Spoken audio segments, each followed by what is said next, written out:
আসসালামু আলাইকুম বন্ধুরা, আমি আজকে শুরু করছি সুন্দর একটি গল্প। সবাই সাথে থাকবে। গল্পের নাম বন্ধুত্বের রং।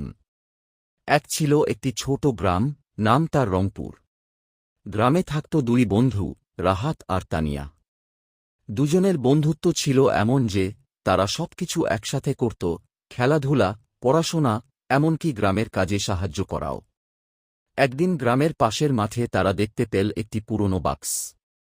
বাক্সের ভেতরে ছিল কিছু তুলি আর নানা রঙের বোতল। রাহাত বলল, চলো আমরা কিছু সুন্দর ছবি আঁকি। তানিয়া হাসিমুখে রাজি হয়ে গেল। তারা দেয়ালে রং করতে শুরু করল। কিন্তু রাহাত শুধু নীল রং ব্যবহার করছিল আর তানিয়া শুধু লাল। ফলে ছবিগুলো দেখতে তেমন সুন্দর লাগছিল না। এটা দেখে গ্রামের বৃদ্ধ দাদা এসে বললেন, শোন বাচ্চারা, রং মিশলে যেমন সুন্দর হয়, তেমনি মানুষের মনও মিললে সুন্দর কিছু তৈরি হয়। দাদার কথা শুনে তারা লাল আর নীল রং মিশিয়ে আঁকল আকাশ, ফুল, পাখি আর নদী। ছবিটি এত সুন্দর হল যে পুরো গ্রাম দেখতে এল। সেদিন থেকে রাহাত আর তানিয়া শিখল, একসাথে কাজ করলে আর একে অপরকে বুঝলে জীবনের রং আরও সুন্দর হয়।